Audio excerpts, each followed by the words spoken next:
Hi, I'm Nadia Combs, Chair of the Hillsborough County School Board. I want to welcome you to Hillsborough County Public Schools. We serve more than 200,000 students. That includes children in preschool through adults in our workforce program. I am Henry Shake Washington, the Board Vice Chair. Our district is the 7th largest in America, and our team is made up of more than 24,000 people working at nearly 250 sites across the county. Our district is diverse and dedicated. Our board meetings are held in our board auditorium on select Tuesdays at 4 p.m. The best way to serve our students and our community is to involve you, the public, in what we do. You are welcome to email or meet with any of our board members and follow our district on social media.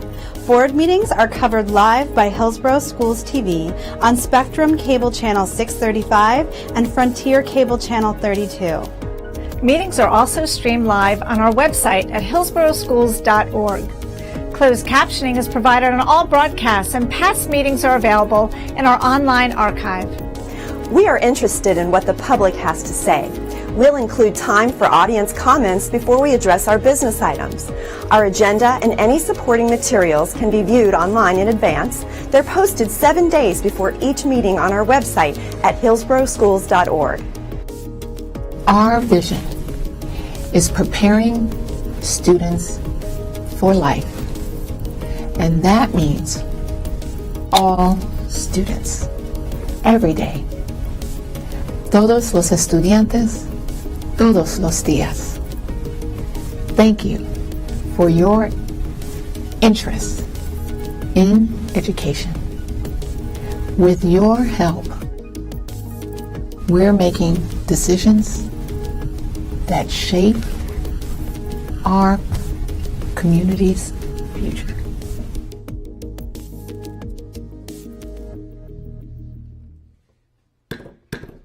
The board meeting for August 11, 2022 is called to order. Member Washington will now lead us in a moment of silence followed by the Pledge of Allegiance. Thank you, Madam Chair. Please join me in a moment of silence.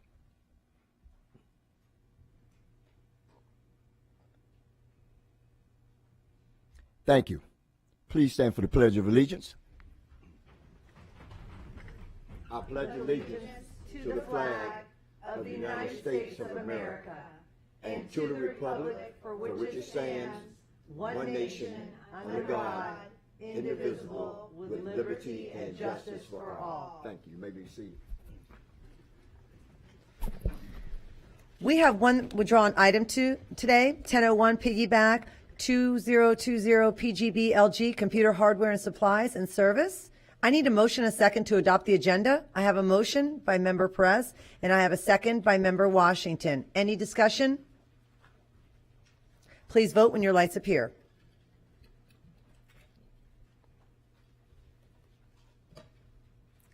And it passes unanimously. Let the record reflect that all board members are present with the exception of Member Hahn. Board members, I'd like to go over the format of today's meeting. As a reminder, we're a nonpartisan board who believe all children can be empowered to learn, to succeed, and our decisions will be made with that understanding. To pave the way for an efficient and effective agenda statements and or questions, board members will have 3 minutes to speak with 30 seconds for final thoughts. Afterward, the superintendent can respond. If you have further questions, you're asked to get back into the queue. Member Washington will now lead us with the board guidelines. Thank you, Madam Chair. As we begin this afternoon meeting, let me quickly review the format of our school board meetings. Please silence all electronic devices. There are speakers in the room behind me that allow board members to hear the meeting upon stepping away from the dais. This meeting can be viewed with closed caption on live webcasts on cable TV and on video monitors here in the auditorium. It also can be viewed with closed caption in the online video archive. Thank you, Member Washington. We have one item scheduled for time certain. That's the 6 o'clock employee input. Now we will go on to public comment. The board welcomes comments from citizens and values your input to the board. In order to provide the most comprehensive response to your comments, our staff will follow up with you and will keep our board informed about the responses. Our school board respects the public's right to speak to the board, and we appreciate you taking the time to be here. However, it is requested when you address the board that comments are not directed personally against a board member or staff member, but rather directed at the issues. Any behavior intended to interrupt the orderly conduct of this meeting will not be allowed. Our civility policy is in place. When addressing the board, please state your name and speak clearly into the microphone. This afternoon, each speaker will have 3 minutes. Reminder that your 3 minutes start when you begin speaking. When there are 30 seconds left, you'll see a yellow light on the lectern, a red light, and a chime will indicate when your time is up. I will now call up the first 3 speakers. Speakers, we will begin.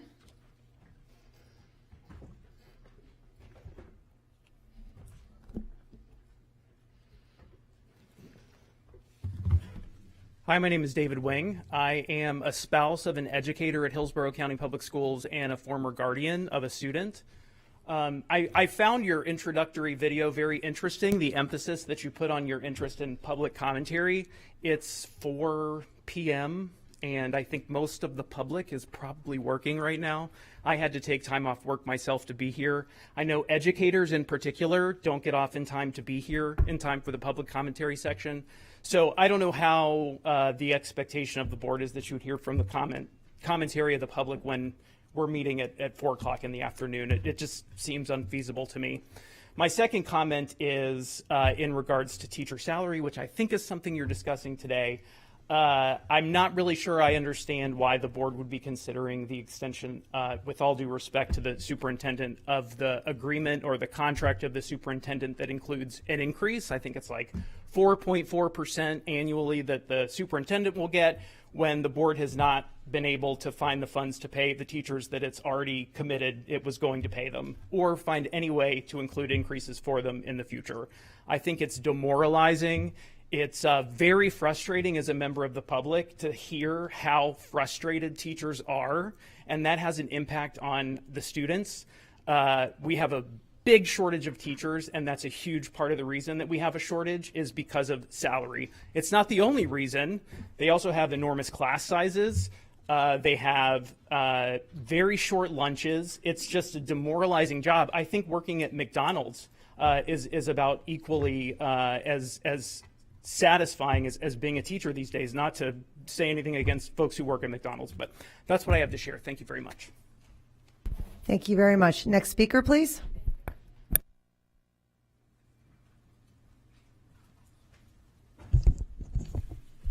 John Simmons. First of all, thank you all for your service.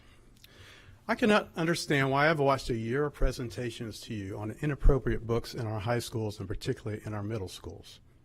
I've never seen you discuss it at a meeting. Also, I understand you're not responding to the challenges according to your own rules and regulations. Why? You're a $4 billion organization, and I was a senior exec in a $10 billion organization. Organizations develop a life of their own. I imagine none of you wants to tell a media specialist what to buy and what not to buy. But these books can only appear for one of several reasons. A media specialist is not paying a lot of attention to content or doesn't care. The media specialist is enamored with an author's nominations, literary style, quality of illustrations. It's not paying much attention to content. Or the media specialist gets a thrill introducing lewd, pornographic, brutal sex scenes to young children, 11, 12, and 13 years old. And there's a name for those people. The books in your system seem to appear in different combination in all schools. I hope we're not having a media specialist buy for every library in every school. That should be a consolidated item to save us some money. You're also wasting money on these books. You're wasting money on our time on trying to get you to protect our children. Why would we raise taxes when we're spending money doing these kinds of things? Every one of you, please do not be afraid. Please do not be weak. Please lead. Please protect our children and fulfill your campaign promises to us. The book I have today is called Sold by Patricia McCormick. It's in 52 high schools, 10 middle schools. It's a Jeffrey Epstein Ghislaine Maxwell story. It contains aberrant sexual activities. This is not a romance novel, including rape of a minor, prostitution, sex trafficking, indentured sex slavery of young girls, and explicit violence. Out of that book, page 102, Underneath the weight of him, I cannot see, move, or breathe. He fumbles with his pants, tears my legs apart. I feel him pushing himself between my thighs. I gasp for air and kick and squirm. You will take me into your room and do whatever they ask of you. You will work there like other girls until your debt is paid off. Each morning, she comes in and beats me with a leather strap and locks me in my room. Then he is on top of me, and something hot and insistent is between my legs. He grunts and struggles, trying to fit himself inside me. With a sudden thrust, I am torn in two. In between, men come, they crush my bones with their weight, they split me open, then they disappear. But if you try to run away, she puts red hot chili on a stick and puts them up in your privates. This makes me want to scream and my head spin off. Please, please, please handle this. Thank you. Next speaker, please.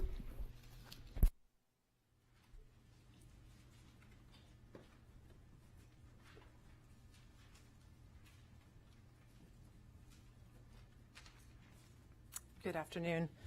I'm Julie Gebhards, and today I want to introduce you to an author that you should be familiar with because you have about 500 of her books in our middle schools and high school libraries. So here's just a few of the titles. Real winners. Flirting with the Monster. Yes, we're talking about drugs. Traffic. Yes, we're talking about sex trafficking. Glass. That's about meth. Tricks. Yeah, that's detailed about sex acts. Crank. Yeah, that's meth again. Impulse, that's about a suicide, an impulsive suicide.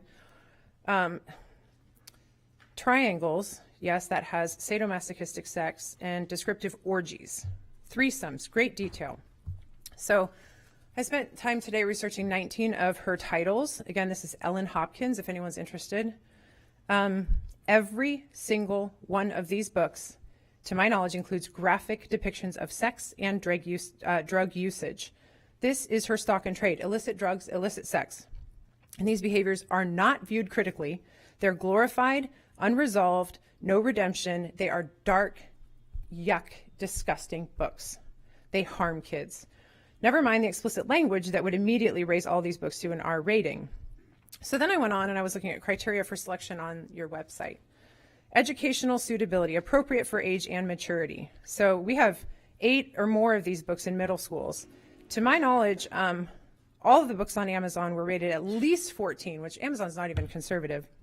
Common Sense Media, with just normal people rating these, 10 of the 10 books that they've rated of hers, 6 of them are rated for 16 and up. Some of those are the ones that we have in our middle schools for like 11-year-olds. Second, on your website, it talks about intellectual content, literary merit, scope, arrangement, relevance, etc. So let's just look at one factor. On the reading level of the 19 books I spent my time researching, I think the average reading level is right around the range of a 4th grade reading level. So what literary merit? What are we challenging these kids to? Literally 4th grade reading level. Some of them are down in the 3s. Some of them are, the highest one is a 5.2. So what are we doing? And then the overall value of the collection, I guess it depends on what kind of values you're promoting, but I don't see any of the value in this. And then third, your philosophy and goals of the school district. So this is from your website again. Philosophy and goals of the school district. Resources support and are consistent with the educational goals of the district and with the goals and objectives of individual schools and specific courses. If these books represent your goals and values, that puts you at odds with the majority of parents. Thank you. Next speaker, please.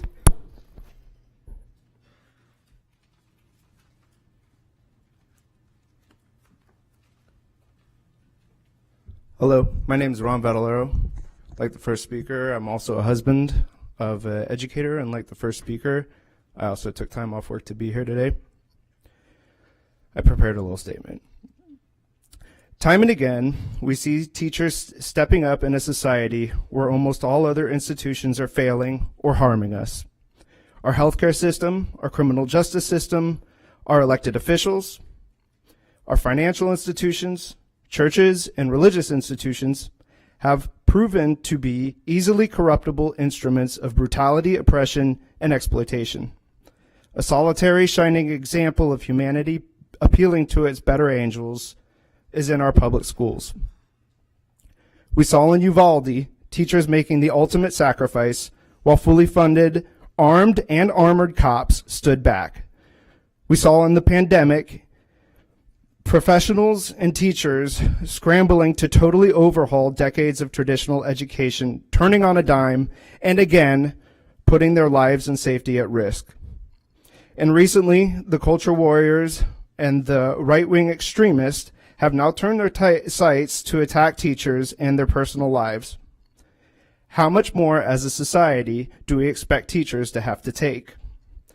And yet you demand they struggle to make ends meet. Demand that they work around the clock, day and night. You demand that they do more with less, and demand that the paraprofessionals make less than a living wage. You have an opportunity to show society and our children that they are worth the investment. The money is always there for a militaristic police force with bloated salaries. And yet, those who are really keeping the peace and enriching our society are told that they are not worth it over and over and over again. It shows as a society, we'd rather people be oppressed than educated. There's no shortage of qualified teachers. There is a shortage of qualified teachers willing to continue to subject themselves to trauma and abuse and, quite frankly, danger that being a teacher in Hillsborough County requires. Just give these teachers the money you owe them. End this impasse and pay them what you owe them, and it still won't be what they deserve. Thank you. Next speaker, please.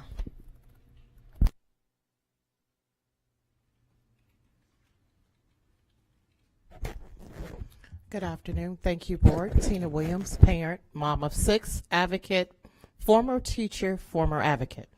Today I'd like to come talk to you about school culture. We talk about the teacher morale, and that also trickles down to the school morale, the students' morale. I have a son. He's at a school. I won't name it. Great school in my humble opinion. And he doesn't have a teacher. He's gifted, but he doesn't have a teacher. Why is that? Just like the other speakers have said, money is only part of the problem. Howbeit, it's a huge problem. But let's dig a little deeper, shall we? School culture. Have any of you all really talked to any of the students? How are they feeling? Not just there for a PR move or to campaign what you want more of the parents to dig deeper under an already stretched budget. Let's ponder that, shall we? What is mental health? Is it the new buzzword, kind of like the names natural and organic, just stuck on someplace, but really not invested? Let's ponder, shall we? School culture. What does it really mean? So I challenge each of you board members, as we're preparing for this millage, let's also take a moment to think about the culture and the morale of not just the teachers, but the students that it affects. When are our children going to be first? And my grandmother used to have a saying, when elephant fights, the grass gets trampled. Our children are the grass, and they're being trampled because we as adults can't get it together. Enough is enough. Let's think about the children, the real future in teaching. Thank you. Our final speaker for today.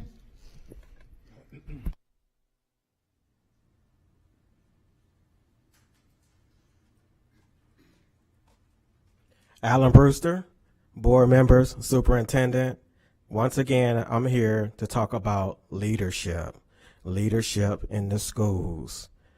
It should be a partnership with the students and the parents, but obviously some of them didn't get the memo. There's a breakdown with transition from middle school to high school. A student transferring from middle school to high school, they have an IEP or a 504. That information lies dormant the whole summer. And when school starts up, there are issues. And then when the parent goes to the school to address those issues, they say, it's the first week of school, mom and dad. We're spread thin right now. But you had the whole summer to put a plan in place. Parents has been calling. Can't do it because certain people don't work during the summer. So once again, the leadership lacks. My grandmother always told me, if you want to soar like an eagle, don't hang around turkeys. You got some turkeys in eagles' positions, making turkey decisions. That's affecting students' education, their mental health, their disabilities, leadership at the school, telling parents whatever. I can't meet with you right now. But this issue was there from the whole summer. The school's not communicating with each other. But then they just brush it to the side. We'll deal with it when we get a chance. But what about the students' mental health? My daughter having a meltdown because lunch is overwhelming and she hasn't been given an alternative area to eat her lunch. All schools should have an alternative area for people who can't tolerate the noise in the lunchroom. But where is the leadership? Where? Where are they? Are they in the closet? What? Where are they? Are they playing solitary on the computer? Where's the leadership? They don't even want to talk to parents. Thank you. And that concludes our public comment. We will also have at 6 o'clock, we have employee input, so the employees can come in and speak as well at 6 o'clock. I will now move on to recognitions and proclamations. AO2 Human Trafficking Recognition. Member Gray will be highlighting this recognition. Thank you, Madam Chair. And although this is not the most pleasant topic, it's a reality topic. It's on human trafficking. Happening throughout our nation and certainly happening in our Tampa Bay area. In the year 2012, Dottie Groover Skipper, who is in our audience now, brought forth information to the school board regarding the importance of educating students, parents, and faculty on the critical issue of human trafficking and ways to help keep our youth and community safe. She works with Ashley Capucci, who could not be here today because she's serving as a teacher, and our District Human Trafficking Committee, led by Lynn Gray. Our staff and community participants alongside my work, Dottie Groover Skipper, and we are so happy to see the No More Foundation as well, along with Representative Jackie Toledo. Our work centers on educating our teachers and students on this topic work tirelessly to help advocate and, of course, support strategies to keep our children safe from human trafficking. Dottie recently joined forces with the No More Foundation, a nonprofit founded in 2011 by Jamie and Tammy Kent. Last year, the No More Foundation trained over 20,000 of our teachers in our district and will again this year. Our PE director, Ashley Capucci, uses the Monique Burr Child Teen Safety Matters curriculum for grades 10th and 11th, and our 9th graders go through the HOPE classes, which is the health opportunities for PE teachers. Through the No More and Monique Burr, these curriculums provide students with safety rules, equips them about online safety, dangers, and covers necessary information to prepare students with the knowledge and skills to keep our loved ones safe. The lessons are created to be age appropriate for each grade level. Educators are trained on the curriculum prior to teaching it to our students. The No More Foundation is very blessed that Representative Jackie Toledo championed state funding $250,000 last year. We actually had a walk on that site. I remember it was hot as heck in year 2021, and this year $500,000 to the No More Foundation to develop trainings on human trafficking and to help expand safe house capacity for both victims and survivors in our community. Utilizing Dottie Groover Skipper's 40-plus years of experience and expertise in the anti-trafficking arena, the No More Foundation develops and implements training at no charge, and I know that Dottie did this last year, no charge to our district, to the tremendous efforts which were spurred financially and, I would say, effectively, with an A, by Representative Jackie Toledo, who cares deeply for the safety of our students. At this time, I'm going to call the No More Foundation, along, of course, with Representative Jackie Toledo and Dottie Groover Skipper. But I did want to say one thing. Because of our committee, which we work with, Dottie is integrated in there each month, I want to thank also our PTA president, past president Frank Reyes, and our current president, Amy Granger. Also, Ashley Capucci, Carol Mayo, Connie Rose, June Wallace, Laura Cross, Mary Brown Joseph, and Monica Vera Tirado, and there's probably about 25 others also. But I want to recognize, first off and foremost, at this time, Representative Jackie Toledo. I know you can lift this big check, and we're going to go ahead and they're going to present it to the No More Foundation. And then board members, I would like for you all to be part of this, if you don't mind, to have a photo together. Okay, Jackie, the drum's rolling. Oh, does this turn on? It's not. Thank you so much, Hillsborough County Public Schools, for having me today. It is my honor and pleasure to bring back to our community over $750,000 in the last 2 years. These funds are critical in the fight against human trafficking. As you know, I've been a champion against the fight against human trafficking, both from a legislative standpoint and from a resource standpoint, bringing as much home as I can to eradicate this heinous crime. Through our partnership with the No More Foundation, we've seen over 25,000 teachers, school administrators, and other community members trained in how to recognize the signs of trafficking and how to prevent and stop it. But it's going to take a village. It's going to take educating our parents and our teachers so that we will stop this heinous crime from taking where the children are taking the innocence from our children.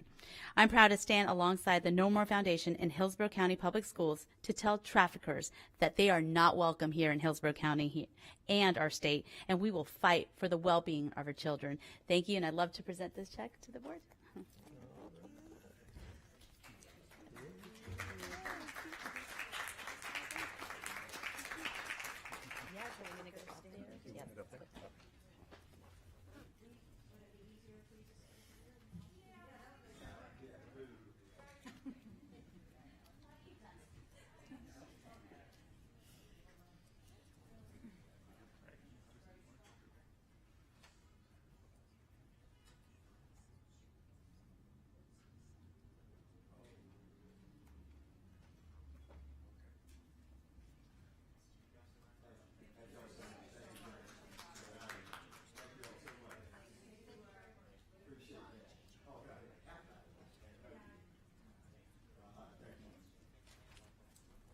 Superintendent Davis, did you want to say a word? To the chair, just so grateful for the continued partnership and a continued focus on our community, and this has just continued to show that this that we have ongoing community members, civic leaders that continue to show the importance for Hillsborough County and our students that we serve every single day. So we're really grateful. Thank you. Thank you. Member Perez? The fact that we have eyes in the classrooms for these children, and we serve as a protection for them is incredible. I sit on the Human Trafficking Commission, here in Tampa as well, and I'm a provider for mental health services for victims of human trafficking. And let me tell you, this service that you provide is essential. Not just for the moment, but for the rest of their lives. So thank you for what you do. Thank you for representing, and thank you for, bringing this service to our children here in Hillsborough County. Okay. Yes, thank you so much for coming, and thank you for supporting our schools and supporting all of our children. There's so many children at risk, and we really appreciate all of you coming, as well as the organization. Thank you.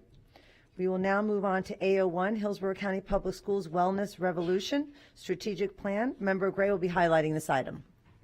Thank you, Madam Chair. The City of Tampa, under Mayor Castor and Dr. Maria Ross from 2016, we worked on the Hillsborough Healthy Schools, trying to get our district emblematic of healthy habits, mentally, physically, emotionally, and safe school environment.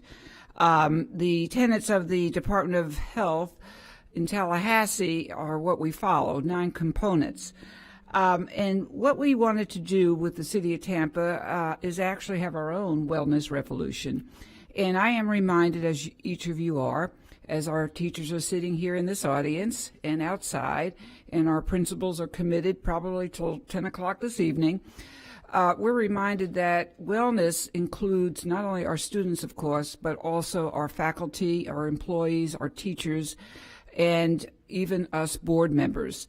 So there is a lot of room for all of us to really become stars of the show in the terms of health and wellness.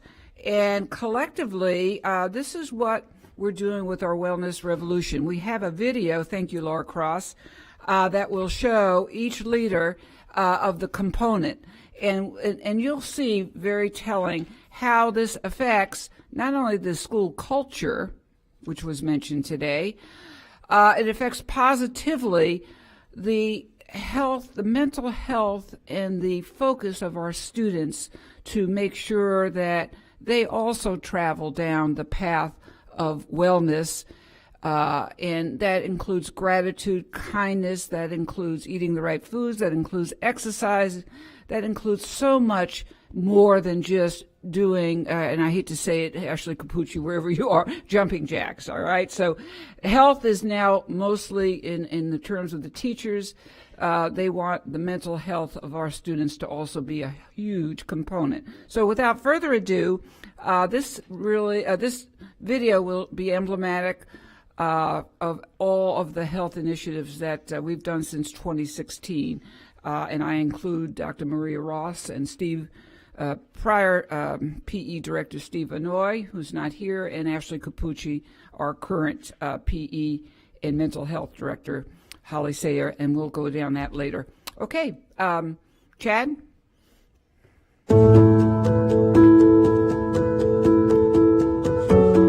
Hillsborough County Public Schools is celebrating a wellness revolution, one that stretches across every sector of our district. If you're not healthy, physically, mentally, and emotionally, you can't be a successful learner or educator. We want every school to be part of the wellness revolution and embrace the components that create a healthy body and mind.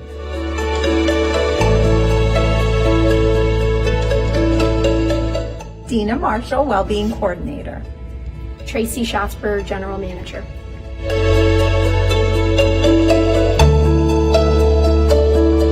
Imagine your school is a place where the healthy choice is the easy choice because everyone's participating together in what your wellness champion schedules. Your biometric screening, step challenges, healthy lunches, everyone's doing it together, and everyone, of course, is getting rewarded in Go 365. Read your Wellbeing newsletter. It arrives in your email the first of every month. Participate in all of the free Wellbeing programs that are offered through employee benefits. And the third thing is to participate in the wonderful activities planned by the champion at each site.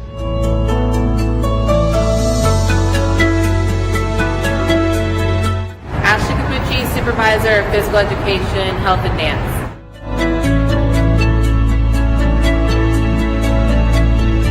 Schools can better exemplify our components by really getting students up and moving, not only just in PE and in health, but within the classroom.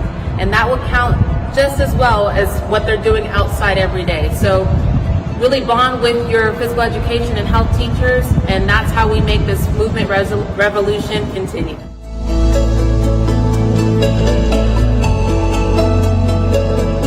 I'm Holly Sayer, and I'm the General Director of Student Services.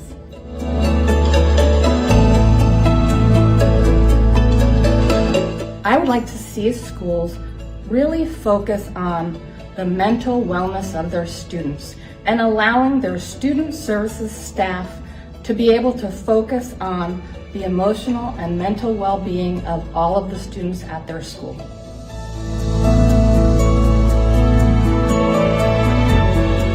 My name is Corliss Culpepper, Director of Safety and Risk Management for Hillsborough County Public Schools.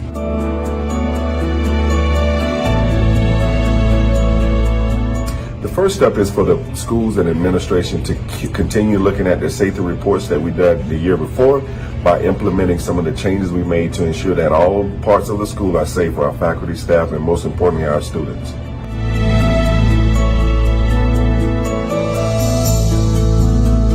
I'm Shani Hall, General Manager with Student Nutrition Services.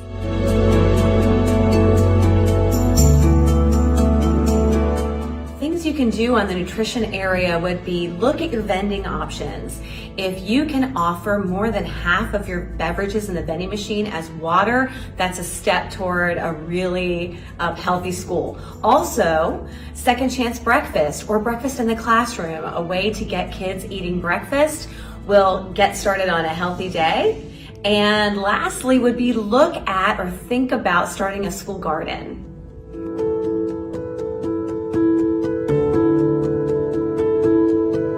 My name is Kim Kitula, and I'm a coordinator with Psychological Services.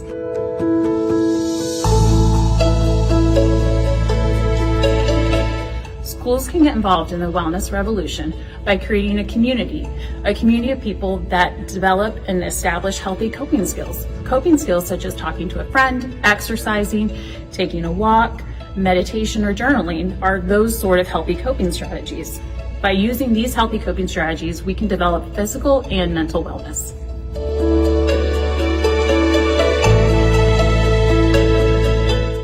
Maria Russ, the Supervisor of School Health Services.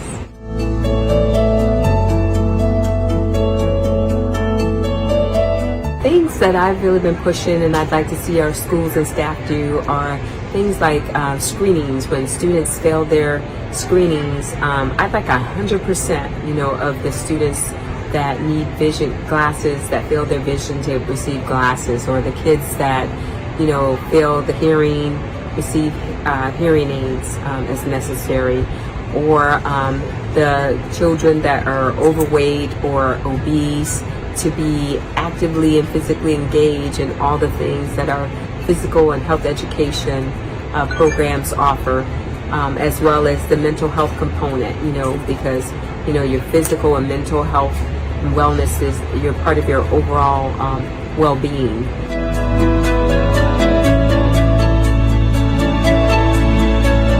Dr. Felita Lewis, Executive Director, Family and Community Engagement.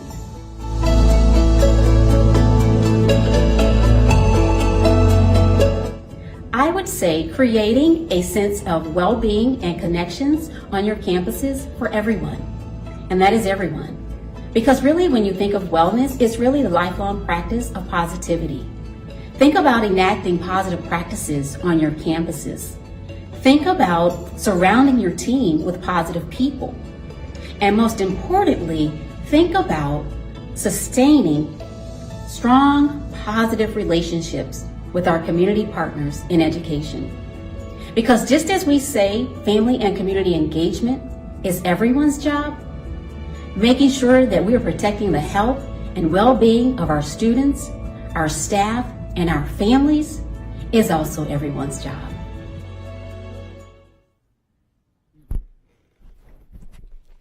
Superintendent Davis, would you like to make a remark?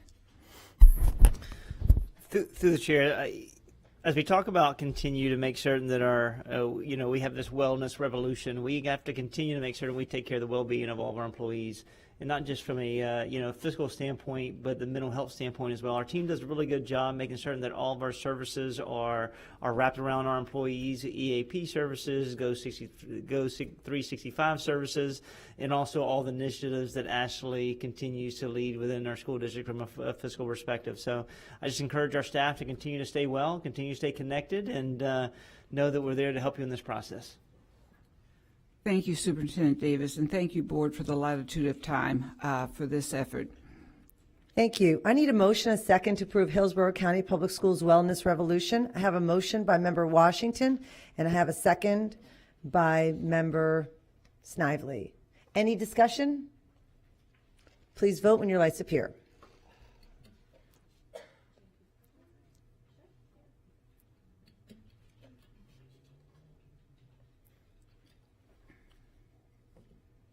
And it passes unanimously.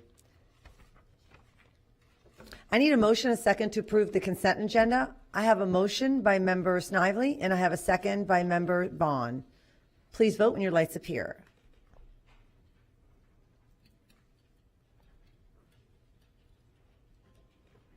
And it passes unanimously. The following items will now be heard: C501, C702, C706, C708, C709, C902, and C905. 501, salary increases for Hillsborough out of school time host employees. Superintendent Davis will highlight this item. Yes, Mr. Chair. As you know, we're professionally obligated to make certain we are aligned with federal guidelines related to individual hourly wage to get into $15 an hour. With this process, we know that HOST continues to serve a number of our schools within our community to make certain that our students have aftercare opportunities to be able to improve their capacity, at the same token being able to be enriched academically, and then also being able to take on a number of initiatives within 101 elementary schools and 39 middle schools. Last year, we increased our hourly rate for HOST to be able to recruit and retain more staff members to be able to address and help our students and families in need.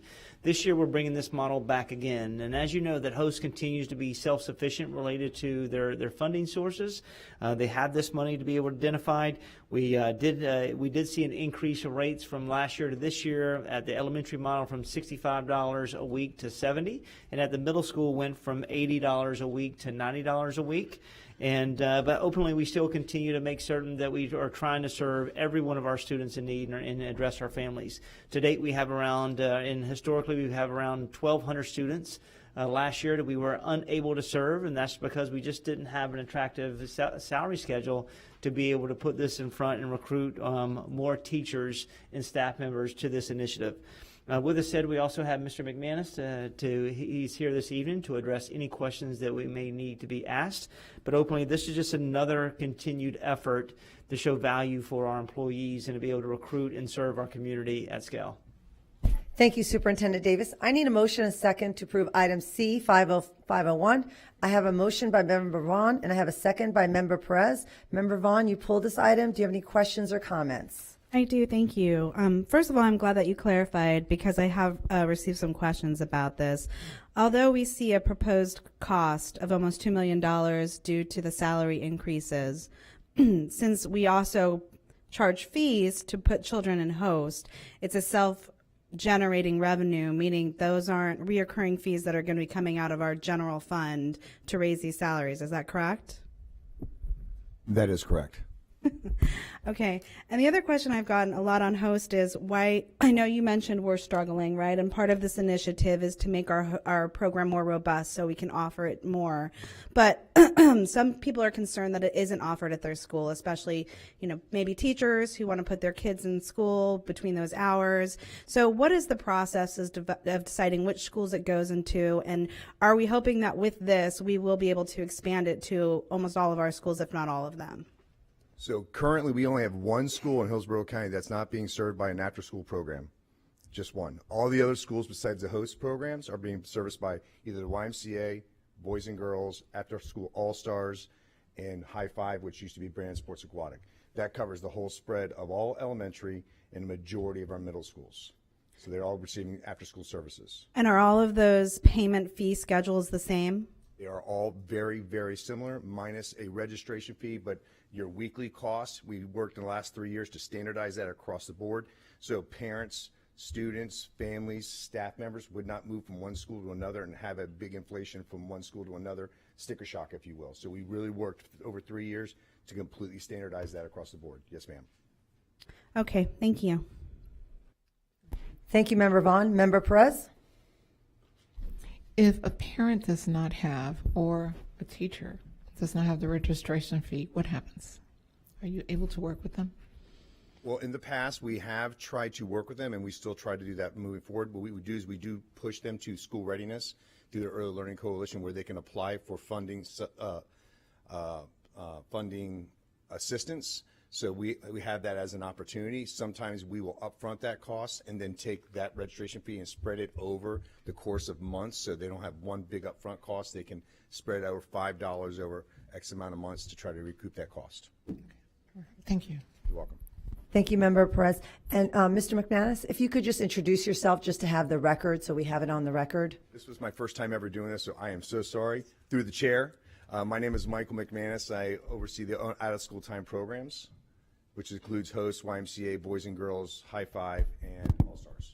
Thank you. And we appreciate you do a phenomenal job, and we appreciate everything that you do. I don't do the job. It's the people on the ground that do the job. I'm just here to support them. Takes a whole team. I love that. Thank you.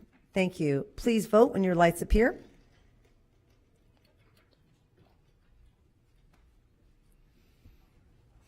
And it passes unanimously. 702, approve piggyback agreement 2209 PGB IV with 334 ED LLC DBA to Centegis with additional scope of emergency and crisis management services. Superintendent Davis will highlight this item. Yes, Mr. Chair. And after the heroic event that took place in Parkland, Hillsborough County took the initiative and actually led the way related to being able to have an immediate response system where every one of their employees, every one of their staff members, support staff members, instructional staff members, leaders, or maintenance staff members, their own facilities or at district offices could really have the ability to contact law enforcement, school-based leaders, and the same token fire and rescue to be able to identify undesired behavior. In this process, in 2018-2019, the district partnered with Centegix, and we've had a 3-year agreement. Now it's just coming back to the school board to once again approve this initiative for a 1 year related to being able to have that partnership as a passport to be able to continue to have safe and secure school within our organization. This is paid for through our security grant and at the same token with our COPS grant and also with general fund. This is a $2.2 million expenditure. You may see the reason that there's a slight increase is because we have to pay for maintenance. In addition to that, we are getting new technology related to Centegix. When it first came out 3 years ago, we had passports in every one of the classrooms. And in those classrooms, they were being disturbed by students hitting those passports, and that was a way to be able to connect. So what we're seeing with the new technology, every 5th classroom will be able to obtain that passport, and we'll have additional infrastructure and protocols related to being able to ensure that our staff have that ability to be able to identify any undesired behavior within our school district. Thank you, Superintendent Davis. I need a motion and second to approve item C 702. I have a motion by Member Perez, and I have a second by Member Gray. Member Vaughn, you pulled this item. Do you have any questions or comments? Yes, thank you. I appreciate you giving an update of why the price is increasing, because I'm always curious when we see price more expensive on our contract renewals. But really, I just wanted to pull this because I was actually doing some media, and someone had asked me about neighboring counties that have implemented something similar to this, and were concerned and wondering if we had something like this to protect our schools and make sure that our staff members have ways to report emergencies and plans in place. And I just wanted to highlight this to bring security to our parents to know that we've been ahead of this game. We've had this implemented longer than some of the other counties that are now purchasing things like this, and just to again put it on the forefront that we have been, working with Chief Newman and all of his staff very diligently to make sure that our schools are safe and that we have plans in place. So, thank you very much. Thank you, Member Vaughn. Member Perez. Sorry. Close, but no cigar. So, I want to just share with the board that a couple of weeks ago, well, it seems like a couple of weeks ago, I think it was about a week and a half ago, but I had a conversation with Uvalde, which was an incredible conversation, an unfortunate conversation, but incredible. But, I got to say this, Superintendent, Hillsborough County Schools has had the heartening of our schools for now since 2018, or a little bit before 2018. We just got a little bit more secure. And when I talk about what we do here in Hillsborough County Schools, other counties, other states are just starting to catch up with what we're doing here in Hillsborough County. And, now that it's the beginning of school, I just want to say that and let parents know how much Hillsborough County schools are ready to protect their children. So I just, with what you were saying and speaking about, with what we have on our badges, just for the parents to hear that and for them to be assured that their children going to our schools are, incredibly safe. Yes, ma'am. Completely agree. Thank you, Member Perez. Please vote when your lights appear.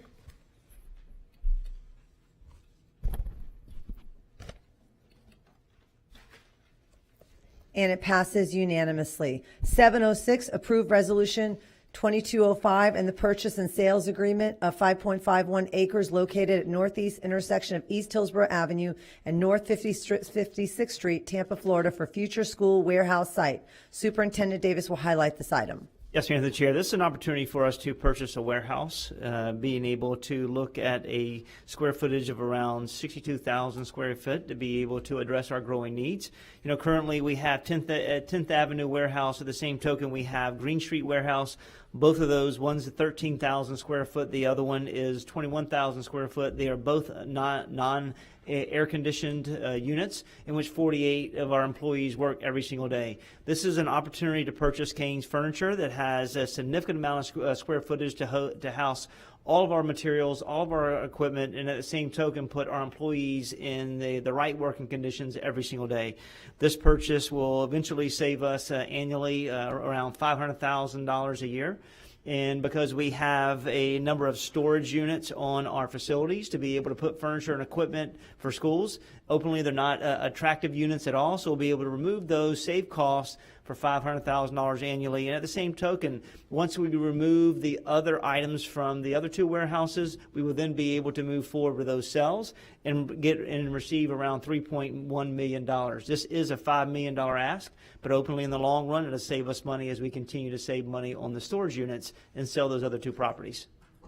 Thank you, Superintendent Davis. I need a motion and a second to approve item C 706.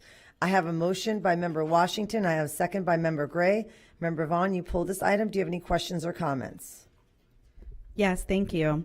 I just want to make sure we're having a transparent conversation about this, because when people see $5.3 million in an expenditure, that raises questions. So I just want to clarify my understanding of this. As Superintendent Davis has mentioned, we're anticipating selling other properties that are adjacent to this property to help fund the $5.3 million. And if those sell for what we're expecting, what they've been appraised for, we're actually expecting with the revenue from that for this to be more of a $2.2 million purchase. Is that correct? Yes, ma'am, that's correct. Okay, thank you. And then additionally, I want to point out that this is not anything to do with general funds, that this is coming out of capital funds, millage, that this does not have anything to do with our general fund. So even if we were not to spend this money to buy the air conditioning warehouse for our people, hopefully to have some reprieve from the heat, the Florida heat, this is not money that we could use in our general fund towards, let's say, teacher salaries or anything like that. This is a completely different fund, and it's not something that we could use in any other way because our funding is very specific. Is that correct? That is 100% correct. Okay. I just want to clarify those things as we have these discussions. Thank you. Thank you, Member Vaughn. Please vote when your lights appear.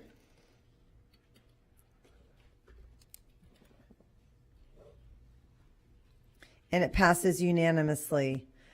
708, approve a revised approval bell schedule for Newsom High School for the 2022-2023 school year. Superintendent Davis will highlight this item. Yes, Mr. the Chair. As you know, anything to do with adjustments to times and schedules for our schools has to come to the board for approval. With Newsom having over 3,000 students on their campuses, they want to make certain that they have sufficient time for transfer in between classes.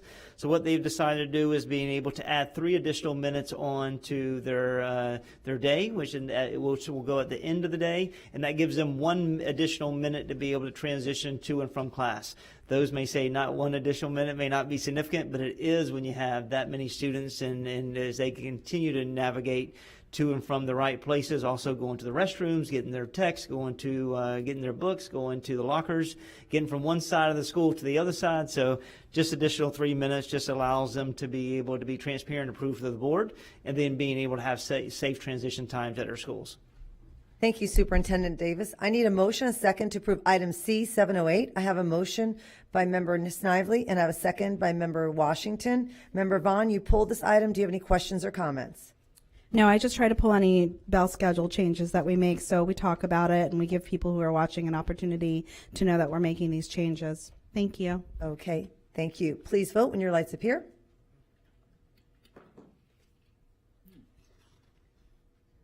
And it passes unanimously. 709, approve of the quitclaim deed at 605 North Collins Street, Plant City, Florida. Superintendent Davis will highlight this item. Yes, ma'am. In 1975, the school board deeded the original Plant City High School to the city of Plant City.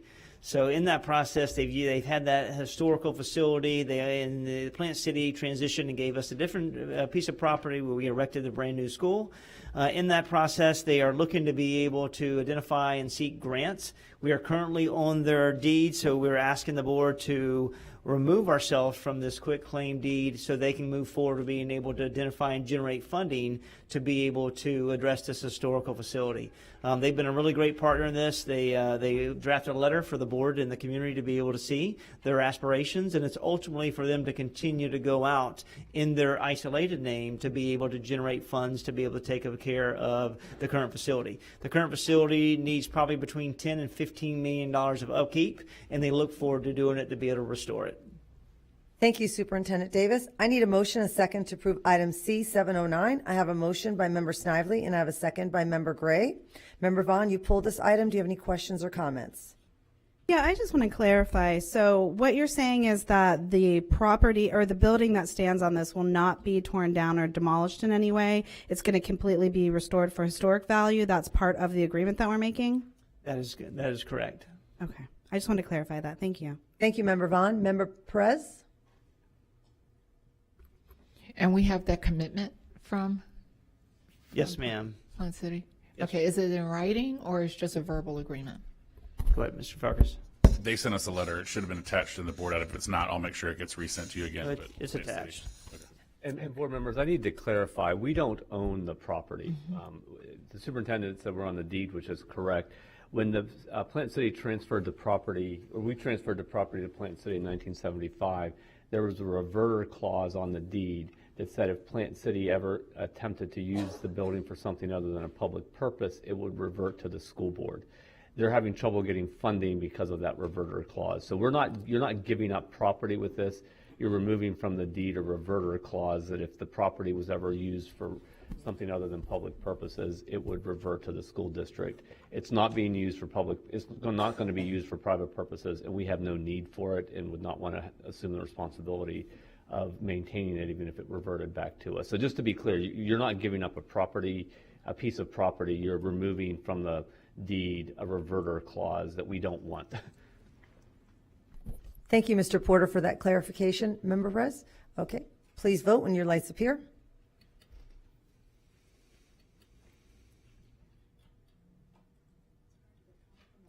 And it passes unanimously. 902, piggyback 22156, PGB IV. Superintendent Davis will highlight this item. Yes, ma'am. This is an agreement piggyback with HumanWare. This is for our visual impaired students to be able to make certain we address the 300 students within our school district to provide the necessary services so they can continue to compete inside and outside of their classrooms as identified and based on their IEPs. What this does is allows our students to have access to print, to touch screens, to text-to-speech, to internet accessibility, to magnification, needs, devices, and security. And also this allows us to be able to obtain the necessary technology that allows them to be able to compete on the new state assessment. So openly you may see an increase of expenditures with this process, but it's to be able to properly serve and give the necessary equipment to our students to allow them to be successful inside our classrooms. Thank you, Superintendent Davis. I need a motion, a second, to approve item C902. I have a motion by Member Snively and I have a second by Member Perez. Member Vaughn, you pulled this item. Do you have any questions or comments? No, I'm good. Thank you. Thank you. Please vote when your lights appear.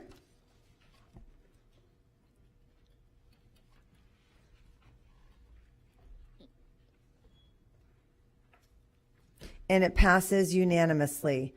905, adoption agreement with the Children's Network of Hillsborough, LLC. Superintendent Davis will highlight this item. Yes, ma'am. As you understand, that DCF back in last year disjointed themselves from Eckerd Connects. With that process, there is a new platform and network that will take on the roles and responsibility of properly serving our foster community. With that said, it will be a new agreement with the Children's Network of Hillsborough County. They will continue to make certain they provide 2 counselors to serve our students at the same token as a half of a social worker. And our commitment is to ensure that we have 3 school counselors, 2 social workers to be able to serve our students. Last year, we have around 1,400 students that were resided in a licensed foster care, and then over 2,000 students in Hillsborough County that were in their relatives placement. And so there's a number of students that truly needs to have continued service within our school district. So this is acknowledging the new supports that will happen not only in the home, but in our community and our schools, and identifying that Eckerd will no longer be that champion, but they will transition the Children's Network of Hillsborough County, which is the new LLC. Thank you, Superintendent Davis. I need a motion, a second, to approve item C 905. I have a motion by Member Snively, and I have a second by Member Washington. Member Gray and Member Vaughn, you pulled this item. Member Gray, would you like to begin? Thank you, Madam Chair. Well, the item is very, very critical because we have over 1,300 something foster children, and we want to take the best care of them. And I'm hoping, Superintendent Davis, that this particular Children's Network will be more of a safe haven than Eckerd Connect, certainly. Can you go ahead and remark on that? Yes, ma'am, we understand. I mean, they're new to us, so we will continue, and they'll be supported by the state. We'll continue to interact with them and identify areas that of our needs and our community needs, and identify areas of opportunity. The good thing, we have great champions in our school district, Ms. Hogue, that leads our social worker events, and I don't know if you want to address this at all. Thank you, Superintendent and Ms. Gray. I can add that the Children's Network of Hillsborough is coming from Southwest Florida. So the Children's Network of Southwest Florida that serve the Fort Myers community and has the contract there put in to bid for the contract here. And so it is the same agency. They are expanding into Hillsborough County and therefore now calling themselves Children's Network of Hillsborough County for our community. So they are experienced in this work. And we have had several meetings with them from the beginning. They've included us in everything, and we're confident in our working relationship together. Thanks, Ms. Hogue. That makes me feel a lot better because we've had some not so good experiences in the past. And thank you, Superintendent Davis. That's all. Thank you, Member Gray. Member Vaughn? Thank you. I appreciate those questions. I have similar concerns with what happened with Eckerd. And I guess my questions would be in line with, one, do we have some kind of oversight or do we have a reporting mechanism if we find that the care isn't necessarily up to standards, or if we have concerns where, what happens if... That's not me this time. What happens if, we see that our relationship with this new agency in line with Eckerd doesn't live up to the standard for our expectations for care for our foster students? What's the procedures for Hillsborough County once we enter into this contract? So the contract is really them supporting those positions, but if we ever had concerns, we also work closely with the Department of Children and Families. So my first contact when Eckerd, so in our community, Circuit 13, Eckerd made the decision to not continue with the contract. It looked different in Circuit 6, which is Pinellas and Pasco, so kind of two separate things happened. Gotcha. But as soon as Eckerd made that decision to not continue in Hillsborough County, I was contacted by the Department of Children and Families from Tallahassee to say they are committed to making sure that our program is successful. And so they work closely with us as well and ask for our feedback in that working relationship. So we do have that safeguard too, where we're in constant communication with the Department of Children and Families, who the Children's Network is really contracted with them to do the work. And what happened during the overlap when Eckerd discontinued that contract until this? What's the plan of service between contracts? How does that work? In our community, Eckerd continued their contract until June 30th. Okay. So really there wasn't a disruption because, we're coming to the board a little bit late because of that time period where July 1st is when Children's Network took over with the Department of Children and Families. So we had to, make sure that they were willing to sign the contract then to then come to the board. So really there hasn't been a disruption because, we just got the kids back in school this week. So. Okay. Thank you. I appreciate it. Thank you, Member Perez. Thank you. So, when it comes to agencies like this, I'm glad that we have the social workers in our schools. As a matter of fact, they had a social work meeting. When was it? Last week? My days are just running. They all run together. July 25th, and we have a lot of social workers. Still down a couple, but I was really excited to see that. But I used to work for DCF in 2002, but the agency seems like they have so many turnovers. They go from one they get overwhelmed, and another agency purchases the contract and moves on, and but the ones left behind are the children. They're the ones who end up, in the system, and kind of, trying to keep their head above the water. And our schools are the ones who are the partners here, helping and assisting and maintaining that stability. So when I'm looking at a new system, I'm just hoping the buy-in is a little bit more permanent than 2 or 3 years, then down the road that we're not looking at another contract and another agency coming in, to say we're taking over this, But my issue is the stability of our children, especially children in the foster care system. I agree with you. I think that's a systems issue from, the Department of Children and Families down. But, we continue doing the work, no matter who the agency is, that it is overseeing the children. We're committed as, school social workers, educators, to continue doing the work and supporting the students. And I thank you for that. Thank you. Yes, and thank you for all your hard work and everything that you do for our district and the students. Please vote when your lights appear.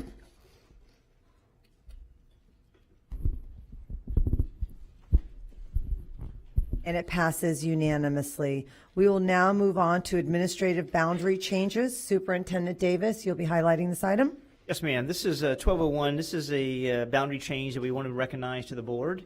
We had some boundary adjustments related to that were incorrectly split between Grady and Mitchell Elementary School. So just bring it to the board for follow-up. There were one student that were identified in this boundary change. That student has been given the option to be able to place to whichever school they would like to attend.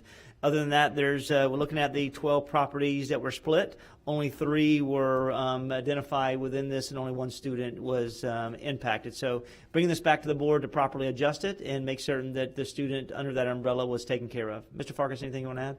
No, it was a pretty simple that the line went straight down, and there's a cul-de-sac, and half the cul-de-sac was at one. We try to keep those together. So this will allow everyone in that little small cul-de-sac to be in the same and go to the same school. Okay, thank you, Superintendent Davis and Mr. Farkas. This is an informational item, so it doesn't require a motion. We're going to go ahead and move on to superintendent comments and board comments, and we'll leave to the very end to go as close to 6, so that way we'll have employee input at the very end, so we can have as many employees who'd like to come today. So Superintendent Davis, if you'll go ahead and begin your comments. Yes, ma'am. To the chair, thank you so very much. And I want to thank all the community members that come and had a chance to speak this evening. We really appreciate you and continue to be advocates for educators, and also to make certain we continue to protect rights of our parents as well. With that said, I want to make certain that we address the time frame of our board meetings. Historically, they were at 3 o'clock prior to to, a couple years ago, I know I got adjusted to 4. And then at the same token, being able to create spaces for employees to speak, which is at 6 o'clock in the evening. And I know we may have some here this evening to be able to address. And then also, I think there's some issues related to our misunderstanding related to contractual. At my contract as it relates to salary increases. I do not get a salary increase this school year at all. And next year only is there an increase will be identified only if everyone in this organization receives an increase or reoccurring cost as well. So I want to make sure that our community understands that. And as we move forward, that always is contingent on every employee with this organization. So we appreciate it. Just want to address this misconception. And at the same token, we continue to take proactive solutions and steps related to making certain that our media specialists are continuously trained on text and books. So I want to lean over to Mr. Gibson this evening to talk about proactive steps we've taken as a school district. All right, thank you, Mr. Davis. I just wanted to update the board. As you know, during the last legislative cycle, the legislature passed HB 1467. That created more of process and more procedures for the challenging of library materials. And so that, in turn, we needed to change our internal processes. Mr. Porter and I have been working with Terry Connor's team and Debbie Pepe to tighten those so that our process complies with the new state requirements. We hope to have that finished literally within the next week or 10 days, and then we'll be able to push that out to those individuals who wish to challenge materials. We've been in contact with the individuals that have made requests. Most of the requests that have made, if not all of them, have not been in compliance with our prior policy. But we want to be clear, transparent, and we're going to push out and publish on the website the new process when that is completed, like I said, hopefully next week, but certainly within a week or 10 days. Thanks very much, Mr. Gibson. At this time, we'll transition to my superintendent's update. And what an awesome day yesterday. You get a chance to, got a chance to go to 8 schools yesterday: Maniscalco, Burns, York, West Chase, Shaw, Tampa Bay Tech. We went to Eschrig, and at the same token, we ended up going to, a number of elements to be able to see so many of our leaders, so many of our teachers. It was so rewarding to see where inspiration begins, which is the classroom, and seeing our, students and our teachers engage with each other. So this evening, I want to be able to show, the first thing is look at our data, our analytics related to first day. We had an uptick of number of students from day 1 last year to day 1 this year. Also looking at the number of students from day 2, which we just received before the school board meeting started. We see a significant increase from last year as well, over 2,000 students from last year's data to this year's data. We see more students at the K-8, which tells us that K-8 parents feel comfortable. And then at the same token, we see more students at the high school level as well. So, thanks to all of our staff members, all of our leaders, all of our operations, to be able, and all of our support staff, to really create a really special day for our students on day 1. And so I want to show a little video.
awesome. It is an awesome first day. You know, so remarkable. Yeah, it's just, as I said before, just to see the grins, the smiles, the engagement. You know, our teachers genuinely miss our students, and our students genuinely miss our teachers and our staff. And our leaders have done a remarkable job as well. So thank each of them. And then also tonight, we want to talk about a strong school, stronger Hillsborough. With that said, we know that August 23rd is going to be the primary election, and for us to go out to ask this community to increase to $1 million, this is openly to be able to win the talent war, to be able to properly compensate and recruit and retain every one of our teachers within our organization. We know that you know, surrounding counties such as Manatee, Pinellas, all in Sarasota, all have an increased mill, and they are paying additional money more than we can on our salary schedule to be able to keep the best and the brightest in front of their children. But this initiative will also be used to allow our 15,000 youngsters who are not exposed to art, music, and physical education by a certified teacher, and then being able to expand workforce development. As we see, 21 school districts have recognized that there is a financial gap related to what we actually generate to be able to serve the unique needs of Hillsborough County within our school district. And for us to, and you know, we have to, along with other, you know, 5 school districts are going out to create the same ask. And once again, seeing surrounding counties such as Manatee, Sarasota, and Pinellas, Pasco's going out as well. And then at the same token, you see Polk going out for next year. So we have got to be able to talk about, you know, what we're doing for Hillsborough County. And we talk about looking at through the lens of equity. We do a really nice job internally addressing the unique needs of our schools within each of our districts, but allowing our students to compete with other school districts, with them having an additional availability financials. We have to be able to create some type of a continued momentum.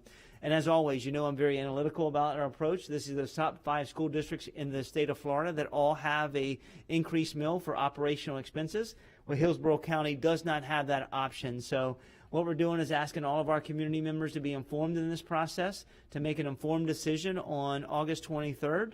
And early voting has started already from August the 8th through the 21st, and the election day will be August 23rd. So while as a school district, we cannot tell our community what to do from voting yes or no. We can only arm you with information and let you know that we continually have to be able to address our salary schedules and get to a part where our salary schedules and our compensation package are completely attractive for every one of our employees. And I want our employees to understand, you know, coming in, one of the first initiatives that we really truly wanted to do was to address, you know, our salary schedules, not only from a support staff perspective, but a teacher perspective and a leadership perspective.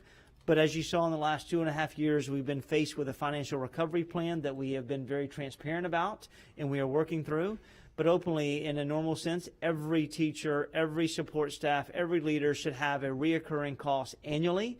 And we are working diligently every single day to get to that place. So thank you, appreciate it. And, you know, one thing we also want to highlight is that, you know, Hillsborough County is making history. This will be the first ever Nike Kickoff Classic and the first ever girls flag football game at the Nike's headquarters located in Oregon. This will take place on August the 26th.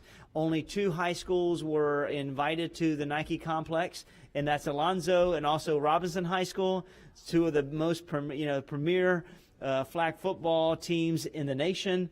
You know, hats off to them to be able to go and compete. And this is a collaboration between Nike and the NFL. So we wish them best of luck. Some of us will be able to transition, and Nike will be able to, you know, to cover the cost to be able to support our organization and support our athletes as they transition to this really cool initiative. And then also suspended agenda tonight. We want to talk about transformation. Hats off to the Helios Foundation. They provided us a grant worth $1.3 million to be able to address our literacy initiative in collaboration with the Hillsborough Education Foundation. This is all about being able to create and address early and provide professional development to our early educators and our teachers who are addressed in pre-K, and support them through their articulation of literacy skills and the focus on the essential foundations of literacy with phonics, phonemic awareness, vocabulary, fluency, and in order to create a stronger foundation. What Helios is going to do is going to provide 3 coaches to be able to go and provide professional development. And at the same token, they'll be able to do an evaluation of that process at the end of the 3 years to determine whether or not we've made great strides. This will be piloted in 12 of our transformational schools, and all this to be able to show a continuous progression and coherency related to efficiency and literacy from pre-K and transition it all to be able to look at how our students are doing from a 3rd grade perspective. And these, you see the 12 schools that are identified below, and we look forward to their partnership and continue to make certain we focus on early education within our school district. And many thanks to the teachers who who continue to willingness to address early literacy and early childhood as it is extremely important in our school district. And we did expand our pre-K seats to be able to have greater access to the students that we serve in our school district, in our community, to have seamless transition from pre-K to kindergarten within our district. Thank you, and that is it. Thank you, Superintendent Davis. We will now move on to employee comment. We'll now take employee input. Even though we hear public comment at the beginning of the meeting, it is sometimes difficult for employees of our district to attend meetings at 4 p.m. There are many ways for employees to make their voices heard, including through union representatives, emails, phone calls, one-to-one conversations, and public comment at the beginning of the meeting. The board wants to hear from you. With this section of our agenda, we're creating another avenue for employees to speak to the board. We're setting aside 30 minutes for employees of the district to speak to the board about any issues that are on your mind. This is not intended to be a discussion about specific agenda items on tonight's agenda, but rather an opportunity for you to speak to the board about any issues related to your job or the district. Each speaker will have 3 minutes. I will now call up the first speaker. You may begin.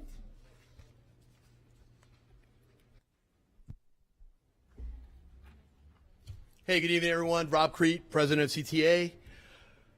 Today, I'm going to share a few facts with everyone. Tampa is the only U.S. metro area with double-digit inflation, and it's currently at an 11.2%. Our instructional staff currently do not get an increase in pay until after their 8th year of service in the district. 8th year. Our contract actually begins, the scale begins at scale 0. 0 to 7 is the same exact number. Why do we start at 0? Because that's the years of service, and that is why we're here today. These hardworking educators that are actually on the scale on 0 to 7 are actually more fortunate in many regards to those with more than 8 years of experience, because they're going to receive the same pay that they earned last year. Here's another fact. Educators with more than 8 years of experience in Hillsborough County will earn less money this year than last year as of right now. They're actually making less money, and they're going back to school. Do we understand that? I'm not sure that that is actually a fact that most people know. Well, how is this? With the non-recurring supplement last school year and no agreement yet, these educators are not being paid for the experience they have and bring to our classrooms every single day for our students. The offer of another non-recurring supplement will only magnify this issue in subsequent years. These educators need to be paid for the work that they have done for their students in the past, not what they're already doing and doing going forward. This is already work that they've done, and they've done that work phenomenally. Look at the school grades. Look at what they're doing. I have to add that the non-recurring supplements create uncertainty in what these professionals will earn this year and in future years. This is fueling the job vacancy issues in our district. And as we all try our best as we can with fewer professionals at every site and an all-hands-on-deck approach with district staff, we need to get this settled. This is a crisis that must be solved for the sake of our students who need and deserve the quality teachers and support professionals. We know we need a millage referendum to be able to keep our quality employees and to attract more. We can't offer the education our students deserve on what the state provides. But first, we need to use the dollars that we have to pay the employees for the work that they have done and the experience that they have. Respect the salary schedules that have already been agreed to that are actually posted on the website right now. Thank you. Thank you. Next speaker, please.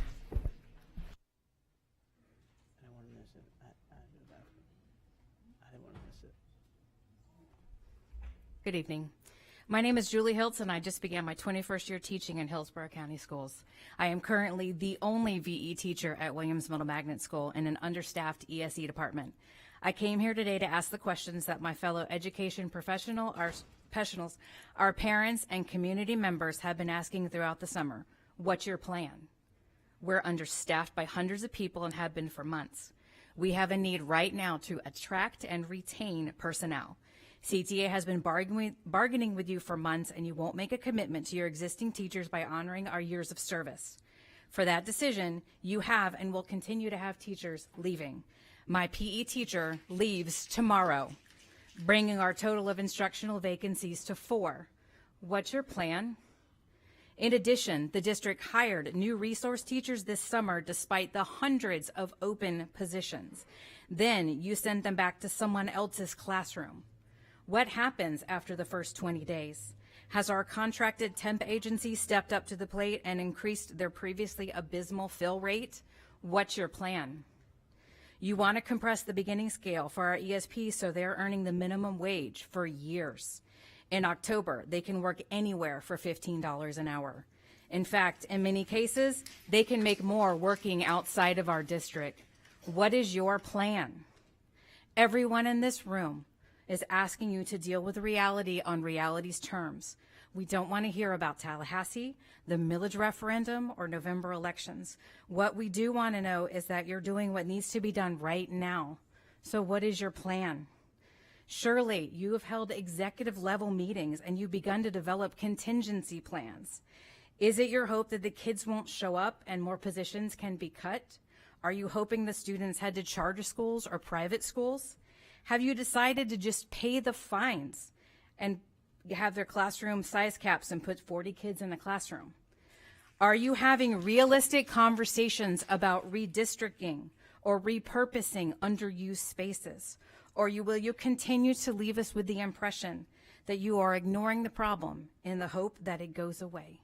I'm just asking you to be honest and transparent.